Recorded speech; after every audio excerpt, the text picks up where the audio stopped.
Aumenta mi fe, Señor, aumenta mi fe.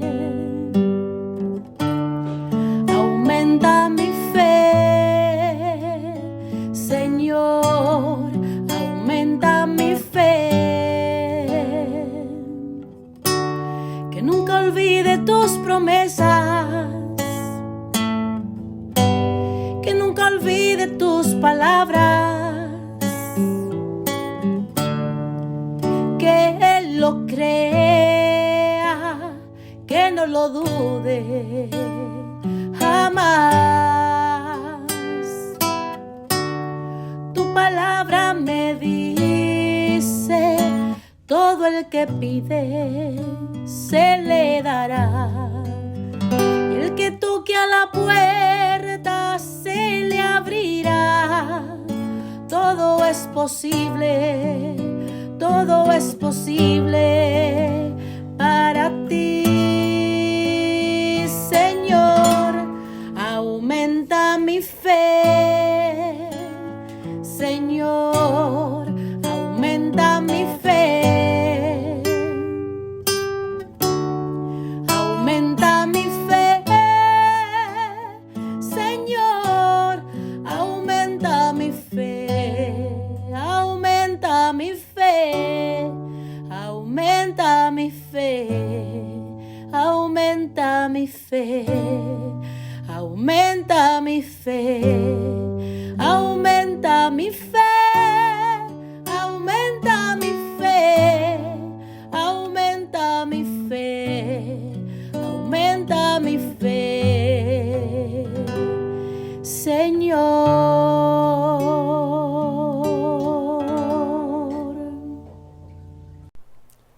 Saludos en este glorioso día y bendiciones a los hermanas y hermanos que me escuchan, que están sedientos de la palabra de Dios. Les envía un saludo a su hermano Américo Tejada, de la parroquia San Simón Estac San José, que pertenece a la Arquidiócesis de Nueva York. Hoy estaremos estudiando el Evangelio según San Juan, capítulo 1, versículos 1 al 5. Pero antes vamos a comenzar con una oración y lo hacemos en nombre del Padre, del Hijo y del Espíritu Santo. Señor, que todo lo que hagamos este día inicie con tu bendición y termine con tu ayuda. Que todo lo que digamos este día sea motivado por tu amor e inspirado por tu gracia. Que nuestras obras de este día reciban tu inspiración y perduren en tu paz. Todas estas cosas, Padre Celestial, te las pedimos en el luz y poderoso nombre de tu Hijo Jesús, que vive y reina en unión del Espíritu Santo, quien es Dios, por los siglos de los siglos. Amén. Agradeciendo la participación de la hermana Evelyn Morán y su ministerio de música. Pero vamos a comenzar leyendo la palabra del Señor, y se lee en el nombre del Padre, del Hijo y del Espíritu Santo. En el principio existía la palabra, y la palabra estaba junto a Dios, y la palabra era Dios. Ella estaba en el principio junto a Dios. Todo se hizo por ella, y sin ella no se hizo nada. Lo que se hizo en ella era la vida, y la vida era la luz de los hombres. Y la luz brilla en las tinieblas, y las tinieblas no la vencieron. En el versículo 1 del Evangelio según San Juan, que nosotros le llamamos como prólogo, el apóstol San Juan, en un batir de alas sobre el espacio y más allá del tiempo, más allá de toda criatura, a descubrir quién es Jesús, el hombre acreditado a título pleno para darnos a conocer al Dios invisible. Descubrimos con asombro que aquel que gustaba llamarse Hijo del Hombre y que se proclamó Hijo de Dios es la palabra, es el verbo, es el Logos, que desde siempre está junto al Padre y que es Dios. Cabe comparar el prólogo con el principio de una sinfonía en el que se preludian los motivos es como una mina de piedras preciosas de las que se han extraído las más importantes reflexiones sobre la Santísima Trinidad y sobre la Encarnación. Es un exaltado himno a la palabra, que es luz y vida de todo, donde las palabras insinúan la armonía de lo inefable. Al abordar este texto, tenemos la impresión que estamos acercándonos a los pies de un macizo altísimo que se yergue más allá de las nubes, más allá del mismo cielo. Es una montaña inaccesible.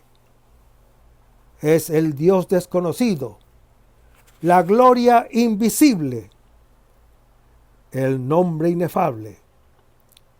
El monte desciende hasta nosotros. Lo indecible es palabra. La gloria tiene el rostro del Hijo del Hombre. El nombre se llama Jesús. Jesús es la palabra de Dios, que está junto al Padre Celestial. Dice, en el principio existía la palabra.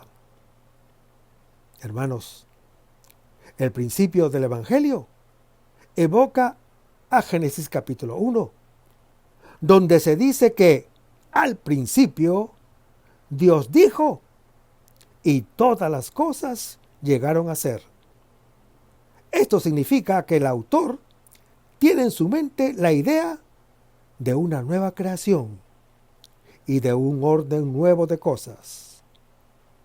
La palabra en el principio, esto es, cuando el conjunto de los seres del cosmos todavía no venía a la existencia, el verbo, la palabra de Dios, el logos, ya existía. Ella existe ya antes del mundo, desde siempre, porque es Dios. Dios ha creado el mundo por su palabra. Lo anuncia el Salmo 33. Se afirma la existencia del verbo anterior a la creación. Se subraya su origen supracósmico. Se insinúa su eternidad,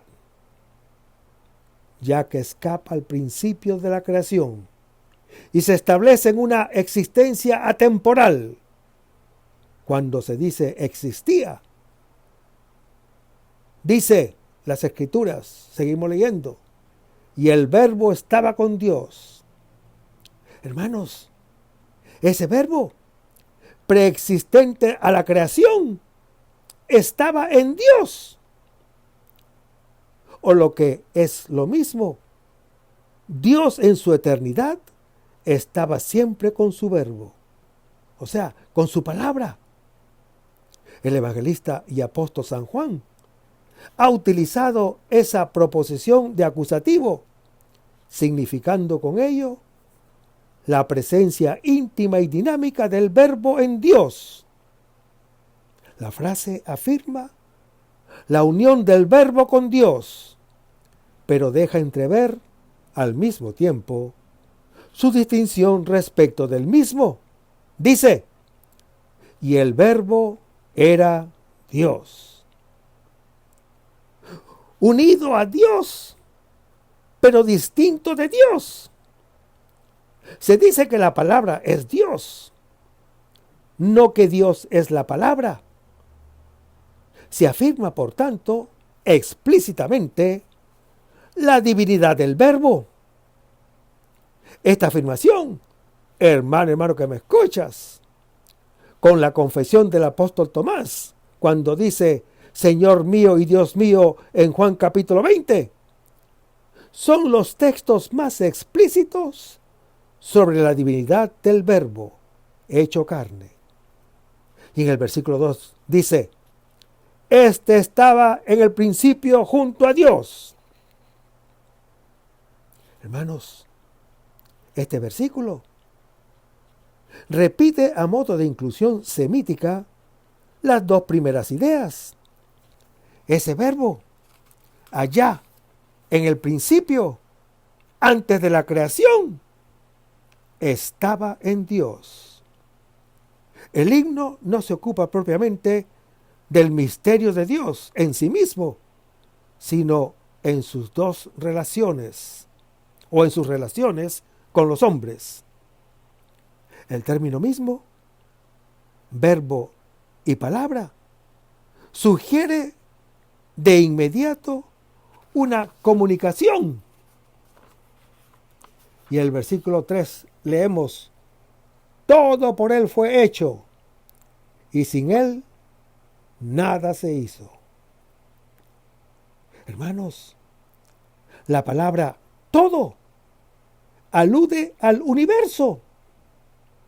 El autor pasa de la esfera de la creación, comienza a descubrir la historia del mundo, cuyos orígenes están en Dios.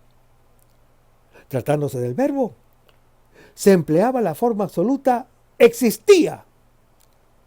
Tratándose ahora de los demás seres, se dice todo fue hecho. Más aún, se predica que todo vino a la existencia por el verbo. Él es el autor de todas las cosas.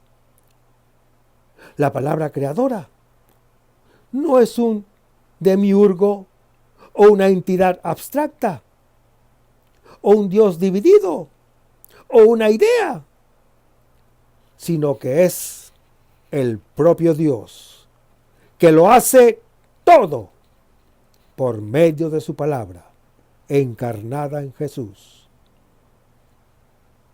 La epístola del apóstol Pablo a los Colosenses, capítulo 1, dice: todo fue creado por él y para él.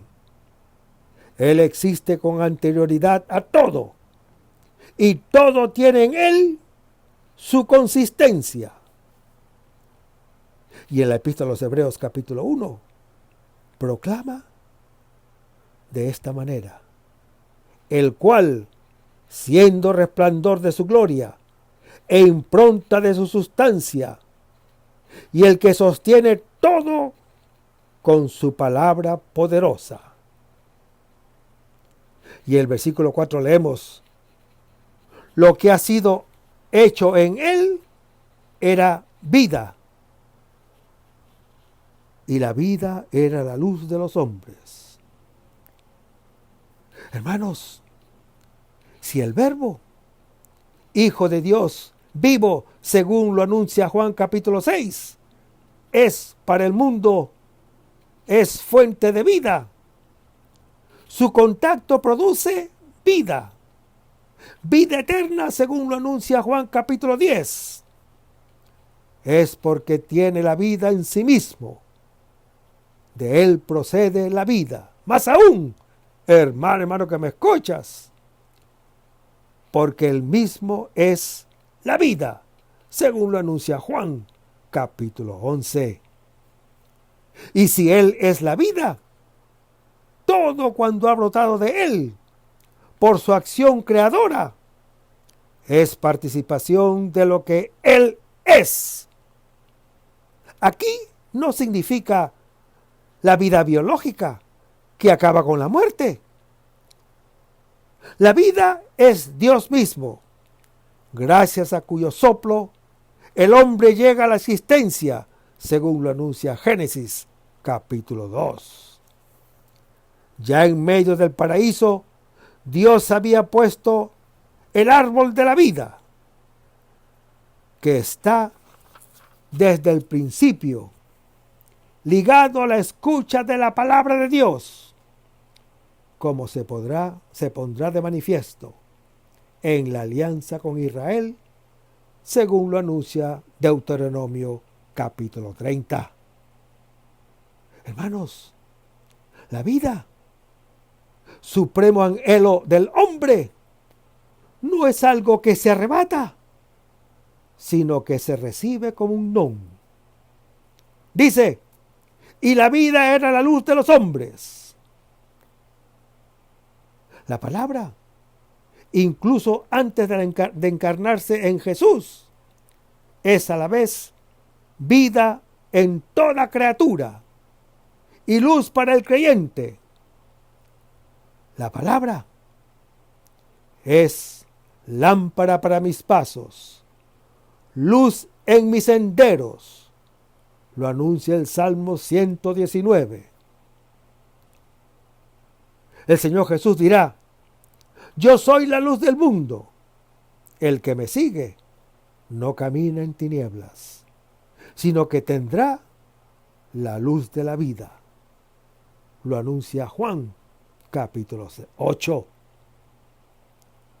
Como la luz en el Antiguo Testamento, según lo anuncia Proverbios, capítulo 4, el Verbo conduce a los creyentes hacia Dios y les da la felicidad, les da la vida, les da la salvación mesiánica, según lo anuncia Juan capítulo 9.